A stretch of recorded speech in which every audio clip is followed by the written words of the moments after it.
ನಮಸ್ಕಾರ ವೀಕ್ಷಕರೇ, ಕರ್ನಾಟಕ ಮ್ಯಾಟರ್ಸ್ಗೆ ಮತ್ತೊಮ್ಮೆ ಸ್ವಾಗತ. ಕಳೆದ ಕೆಲವು ದಿನಗಳಿಂದ ಅಂತಾರಾಷ್ಟ್ರೀಯವಾಗಿ ಬೇರೆ ಬೇರೆ ಕಾರಣಗಳಿಗೆ ಕೇರಳ ಸುದ್ದಿಯಾಗ್ತಾ ಇದೆ. ಮೊದಲಿಗೆ ಬ್ರಿಟನ್ನ ಅತ್ಯಾಧುನಿಕ F-35 ಯುದ್ಧ ವಿಮಾನದ ಕಾರಣಕ್ಕೆ ಸುದ್ದಿ ಆದ್ರೆ, ಇದೀಗ ಹಡಗಿನ ಕಾರಣಕ್ಕೆ ನೆರೆಯ ರಾಜ್ಯ ಸದ್ದು ಮಾಡ್ತಾ ಇದೆ. ಏನಿದು ಹಡಗು ಗಲಾಟೆ ಅಂತೀರಾ? ಸಮುದ್ರದ ಮಧ್ಯೆ ಒಂದು ಬೃಹತ್ ಹಡಗನ್ನ ಕೇರಳ ಸರ್ಕಾರ ಬಂಧಿಸಿಟ್ಟಿದೆ. ಅರೆ, ಹಡಗಿನ ಬಂಧನವ ಅಂತ ನೀವು ಕೇಳಬಹುದು. ಹೌದು, ನೀವು ಕೇಳಿದ್ದು ನಿಜ. ಇದು ಯಾವುದೋ ಸಿನಿಮಾದ ಕಥೆಯಲ್ಲ, ನಮ್ಮ ನೆರೆಯ ಕೇರಳದಲ್ಲಿ ನಡೆದ ನೈಜ ಘಟನೆ. ಕೇರಳ ಹೈಕೋರ್ಟ್ ಲೈಬೀರಿಯಾ ದೇಶದ ಬೃಹತ್ ಸರಕು ಸಾಗಣೆ ಹಡಗನ್ನ ಬಂಧಿಸುವಂತೆ ಆದೇಶವನ್ನ ನೀಡಿದೆ. ಆದ್ರೆ ಕುತೂಹಲಕಾರಿ ಸಂಗತಿ ಅಂದ್ರೆ, ಈ ಹಡಗು ಯಾವುದೇ ತಪ್ಪು ಮಾಡಿಲ್ಲ. ತಪ್ಪು ಮಾಡಿರೋದು ಇದರ ಸಹೋದರ ಹಡಗು. ಆ ತಪ್ಪಿಗೆ ಈಗ ಈ ಹಡಗು ಶಿಕ್ಷೆ ಅನುಭವಿಸ್ತಾ ಇದೆ. ಹಾಗಾದ್ರೆ ಏನಿದು ಕೇಸ್? ಒಂದು ಹಡಗಿನ ತಪ್ಪಿಗೆ ಇನ್ನೊಂದು ಹಡಗನ್ನ ಬಂಧಿಸಿದ್ಯಾಕೆ? ಅಷ್ಟಕ್ಕೂ ಏನಿದು ಹಡಗು ಬಂಧನ? ಎಲ್ಲವನ್ನು ನೋಡೋಣ. ಅದಕ್ಕೂ ಮೊದಲು ತಪ್ಪದೆ ನಮ್ಮ ಕರ್ನಾಟಕ ಮ್ಯಾಟರ್ಸ್ ಯೂಟ್ಯೂಬ್ ಚಾನಲ್ಗೆ ಸಬ್ಸ್ಕ್ರೈಬ್ ಆಗಿ ಬೆಲ್ ಐಕಾನ್ ಪ್ರೆಸ್ ಮಾಡೋದನ್ನ ಮರಿಬೇಡಿ. ಈ ಹಡಗು ಬಂಧನದ ಗದ್ದಲದ ಮೂಲ ಇರೋದು ಮೇ ತಿಂಗಳಿನಲ್ಲಿ. ಅದೇನಾಯ್ತು ಅಂದ್ರೆ, ಮೇ 25ರಂದು MSC ಎಲ್ಸಾ 3 ಎಂಬ ಬೃಹತ್ ಹಡಗು ಅಲಪುಳ ಕರಾವಳಿಯಿಂದ ಸುಮಾರು 25 ಕಿಲೋಮೀಟರ್ ದೂರದಲ್ಲಿ ಮುಳುಗಿ ಹೋಯಿತು. ಸಮುದ್ರದಲ್ಲಿ ಮುಳುಗಿದ ಆ ಹಡಗಿನಲ್ಲಿ ಬರೋಬ್ಬರಿ 640 ಕಂಟೈನರ್ಗಳಿದ್ವು. ಈ ಕಂಟೈನರ್ಗಳಲ್ಲಿ ಪ್ಲಾಸ್ಟಿಕ್ ಗುಳಿಗೆಗಳು, ಕ್ಯಾಲ್ಸಿಯಂ ಕಾರ್ಬೈಡ್, ಡೀಸೆಲ್ ಮತ್ತು ಫರ್ನೇಸ್ ಆಯಿಲ್ ಅಂತ ಅಪಾಯಕಾರಿ ವಸ್ತುಗಳಿದ್ವು. ಈ ದುರಂತದಿಂದಾಗಿ ಅಪಾರ ಪ್ರಮಾಣದ ತೈಲ ಮತ್ತು ವಿಷಕಾರಿ ರಾಸಾಯನಿಕಗಳು ಸಮುದ್ರಕ್ಕೆ ಸೇರಿಕೊಂಡ್ವು. ಇದರಿಂದ ಸಮುದ್ರದ ಪರಿಸರಕ್ಕೆ ದೊಡ್ಡ ಮಟ್ಟದ ಹಾನಿಯಾಗಿದೆ. ಕೇರಳದ ಸಾವಿರಾರು ಮೀನುಗಾರರ ಜೀವನೋಪಾಯಕ್ಕೆ ಕೊಡಲಿ ಪೆಟ್ಟು ಬಿದ್ದಿದೆ. ಕಡಲ ತೀರಗಳಲ್ಲಿ ಪ್ಲಾಸ್ಟಿಕ್ ಗುಳಿಗೆಗಳು ರಾಶಿ ಬಿದ್ದು ಪರಿಸರ ವ್ಯವಸ್ಥೆಯನ್ನೇ ಹಾಳು ಮಾಡಿದೆ. ಈ ಗಂಭೀರ ಪರಿಸ್ಥಿತಿಯನ್ನ ನೋಡಿ ಕೇರಳ ಸರ್ಕಾರ ಸುಮ್ಮನೆ ಕೂರ್ಲಿಲ್ಲ.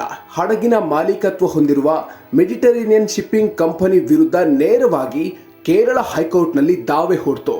ಇದನ್ನ ಅಡ್ಮಿರಾಲ್ಟಿ ಸೂಟ್ ಅಂತ ಕರೀತಾರೆ.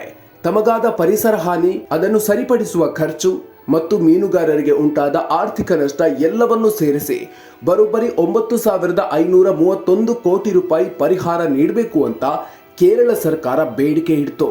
ಪರಿಸರ ಹಾನಿಗೆ 8,626 ಕೋಟಿ ರೂಪಾಯಿ, ಪರಿಸರ ಪುನಃಸ್ಥಾಪನೆಗೆ 378 ಕೋಟಿ ರೂಪಾಯಿ, ಮೀನುಗಾರರ ನಷ್ಟಕ್ಕೆ 526 ಕೋಟಿ ರೂಪಾಯಿ, ಹೀಗೆ ಒಟ್ಟು 9,531 ಕೋಟಿ ರೂಪಾಯಿ ಕೊಡಬೇಕು ಅಂತ ಪಟ್ಟು ಹಿಡಿದು ಕೂತಿತು.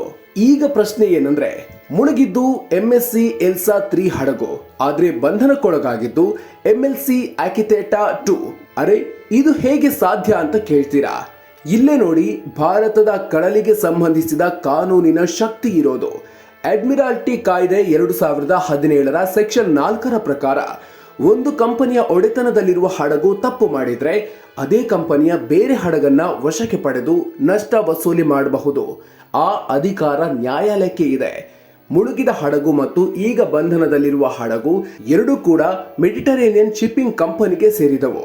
ಹಾಗಾಗಿ ಪರಿಹಾರದ ಹಣ ಪಾವತಿಸೋವರೆಗೆ ಅಥವಾ ಅದಕ್ಕೆ ಸಮನಾದ ಭದ್ರತೆ ನೀಡೋವರೆಗೂ MSC ಆಕಿತೇಟಾ 2 ಹಡಗನ್ನ ಬಿಡುಗಡೆ ಮಾಡಬಾರ್ದು ಅಂತ ನ್ಯಾಯಾಲಯ ಖಡಕ್ ಆದೇಶ ನೀಡಿದೆ. ಹಾಗಂತ ಭಾರತದಲ್ಲಿ ಈ ರೀತಿ ಹಡಗನ್ನ ಬಂಧಿಸ್ತಾ ಇರೋದು ಇದು ಮೊದಲೇನೂ ಅಲ್ಲ. 2020ರಲ್ಲಿ ಮುಂಬೈನಲ್ಲಿ ಮತ್ತು 2021ರಲ್ಲಿ ಚೆನ್ನೈನಲ್ಲಿ ಬೇರೆ ಬೇರೆ ಕಾರಣಗಳಿಗಾಗಿ ವಿದೇಶಿ ಹಡಗುಗಳನ್ನ ಭಾರತ ಸರ್ಕಾರ ಬಂಧಿಸಿತ್ತು. ಸದ್ಯ ಕೇರಳದಲ್ಲಿ MSC ಆಕಿತೇಟಾ 2 ಹಡಗು ತನ್ನ ಸಹೋದರ ಹಡಗು ಮಾಡಿದ ತಪ್ಪಿನಿಂದಾಗಿ ವಿಳಿಂಜಂ ಬಂದರಿನಲ್ಲಿ ಬಂಧಿಯಾಗಿ ನಿಂತಿದೆ. ಇದು ಕೇವಲ ಒಂದು ಹಡಗಿನ ಬಂಧನದ ಕಥೆಯಲ್ಲ. ನಮ್ಮ ಪರಿಸರವನ್ನ ಹಾಳು ಮಾಡುವ ಯಾವುದೇ ವಿದೇಶಿ ದೈತ್ಯ ಕಂಪನಿಗಳಿರಲಿ, ಅವರನ್ನ ಭಾರತದ ಕಾನೂನಿನ ಮುಂದೆ ತಂದು ನಿಲ್ಲಿಸಬಹುದು ಅನ್ನೋದಕ್ಕೆ ಇದೊಂದು ಉತ್ತಮ ಉದಾಹರಣೆ. ಈ ಪ್ರಕರಣ ಮುಂದೆ ಯಾವ ತಿರುವು ಪಡೆಯಲಿದೆ ಅನ್ನೋದು ಕಾದು ನೋಡಬೇಕಿದೆ.